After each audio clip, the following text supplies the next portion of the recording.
for your chain swinging, clang clang, and it costs a lot. Bitch, I'm always at the guala, yeah, and you are not badass beat. Keep on going till you hit the spot. Whoa, I'm a big bag hunter with the. Selamat pagi, suster. Di sini saya akan membacakan hasil kerja dari kelompok kami. Membangun masyarakat yang jujur dan benar. Sebagai warga gereja, dalam terang kesetiaan kepada Tuhan dan tanggung jawab sebagai warga negara, banyak tugas dan tanggung jawab orang Kristen yang dapat dilakukan untuk membangun bangsa Indonesia. Kita harus memperjuangkan kondisi dan situasi masyarakat yang adil, damai, dan sejahtera. Kita tidak akan pernah bisa tergerak untuk melakukan peran aktif demi kejujuran dan kebenaran apabila kita tidak mengasihi sesama di mana kita tinggal. Bertekad melakukan perubahan yang lebih baik. Inilah tugas yang menjadi prioritas dari setiap orang Kristen, yaitu menjunjung tinggi kebenaran dan keadilan. Karena bangsa kita sedang dilanda persoalan-persoalan yang di dalamnya termasuk korupsi yang marak, mendapat perbincangan di Republik ini. Seperti yang ditanyakan media cetak dan televisi swasta akhir-akhir ini. Keadilan dan kebenaran merupakan anugerah Tuhan. Tuhan Yesus datang ke dunia menjamin adanya kebebasan dan perdamaian yang benar, baik dalam keluarga, komunitas gereja, maupun masyarakat dunia. Firman Tuhan Yesus berkata, "Berikan kepada Kaisar yang wajib kamu berikan kepada Kaisar, dan berikanlah kepada Allah yang wajib kamu berikan kepada Allah."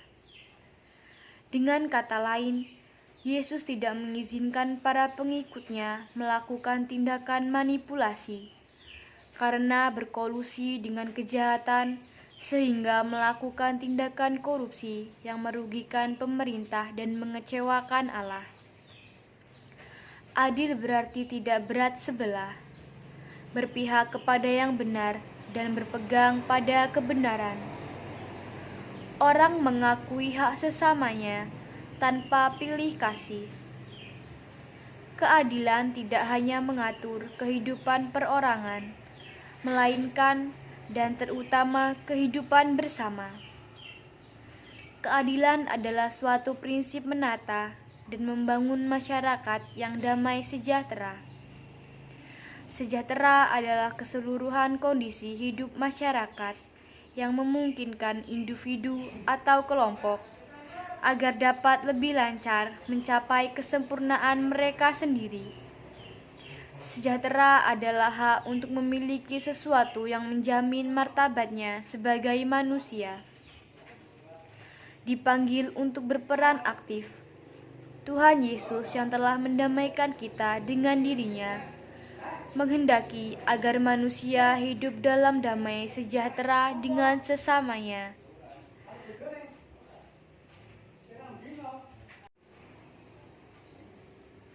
Usaha memperjuangkan keadilan dan kesetiakawanan bersama dengan mereka yang diperlakukan tidak adil.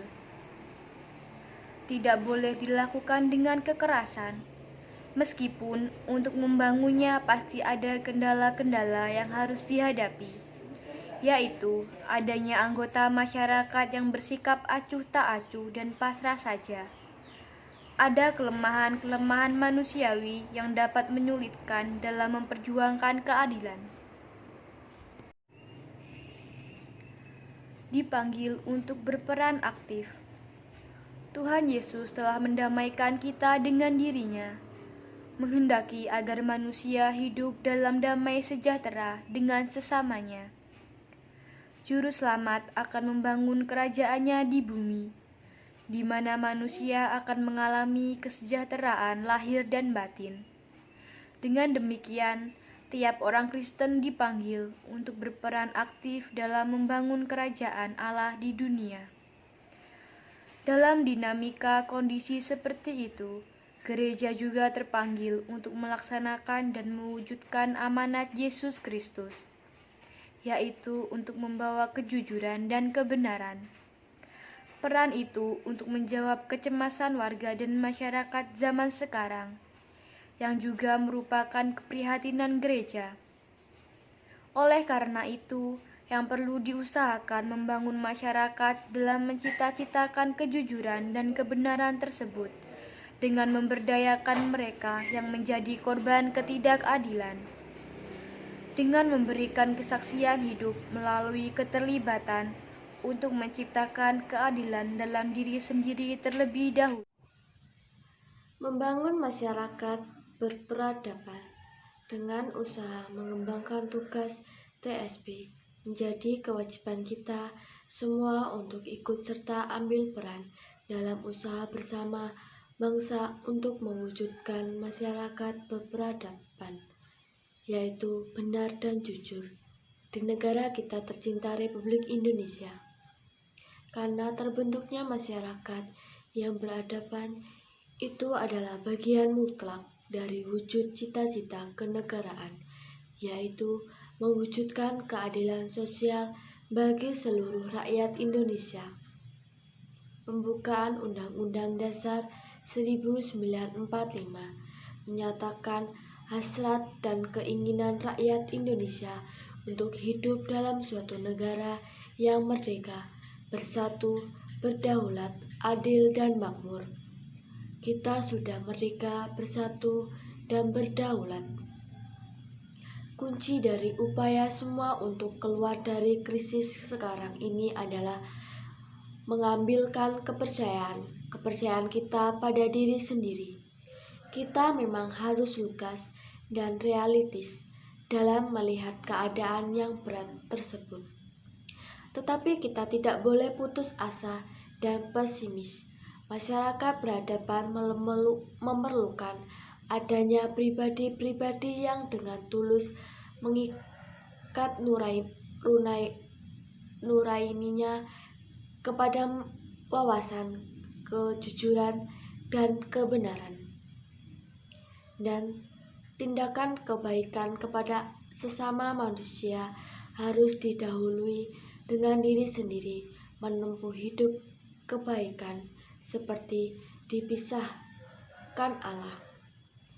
Pengawasan sosial adalah konsekuensi langsung dari itikat baik yang diwujudkan dalam tindakan kebaikan.